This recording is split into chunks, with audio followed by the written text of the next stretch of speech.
So I spoke about being numb, right? Like having to block off sometimes my amount of knowledge that I know about white supremacy, because it really does not have any ends that it will go to. There are no limits on what it will go to preserve itself.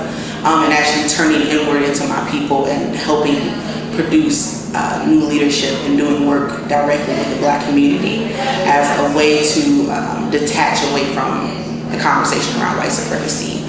And I think that it's exhausting in a real way to deal with knowing the system and watching it work around you. It's like you got on a special pair of lenses where you can see how things operate and what nods happen in a room or what handshakes in a room that continue this like space that has owned this country since its inception. But I have to be numb to it because it's so exhausting that I'll burn out if I don't have a cap in my daily amount of tolerance for it. And so I think that I've struggled with that in the beginning, where I felt like I had to fight. And sometimes fighting isn't fighting the system, but fighting for your people, directly with your people, and balancing those two things. So I look at my theory of change as two moving circles at the same time: empowering the Black community and dismantling systems that oppress them. And as one rises up, the other one falls. And so that there are other people working to make this fall. Sometimes there are a lot of us that are attacking the system, and it's okay for me to step away from that and step onto the lane of empowering my people and having those direct relationships that remind me of why I stay in this work. Indeed. A lot of people don't realize that it takes a lot of coordination, a lot of planning. Could you talk about the emotional and spiritual support that you get from others within the empowerment community, such as TEFPO and others? Right, so we say the Asada chant a lot in this movement space, and the line that sticks out to most of me is that we must love and support each other. Owning that, right, saying that I can admit and be vulnerable enough to say that I'm tired and that I'm weak and that I am broken.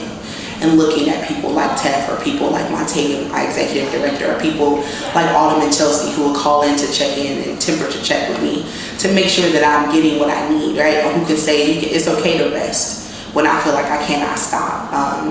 And I think that internally there is a love that's so serious in this movement, because again, it's an honor to be in the space to organize for your community and fight for them. And as an advocate for them, it's a lot of pressure. But that pressure is okay, and I think we get that back from them, where they say like, if you didn't hit the mark this time, right, like I'm still proud of you because you're changing and you're fighting and you're growing.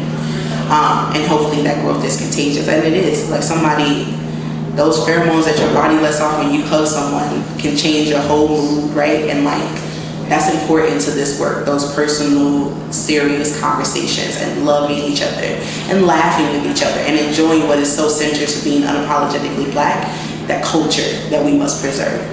As a policy, as an individual in the policy and the movement, could you briefly talk how do you deal with individuals who, even though your efforts are bearing fruit, who want to be even more left of the established Black liberation movement than you are today? You know, they want to be more so.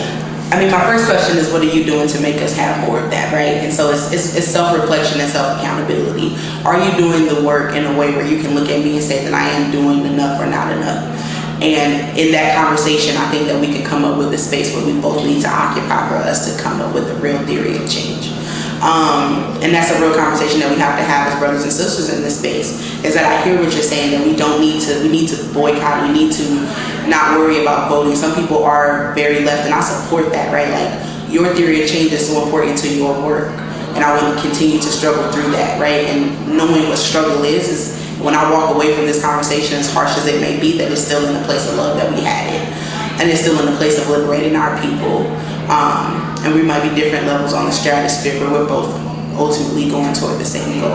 So I think it's okay to have those struggle situations. Sometimes they get really hard. A guy just told me I was an idiot for even trying to work in the system, right? And you hear that, and sometimes it hurts, but then you're reminded that internalized oppression manifests in different ways with different people, and recognizing that and saying that, like, even though in this moment we're in a bad place, I'm going to walk away loving and still fighting for you.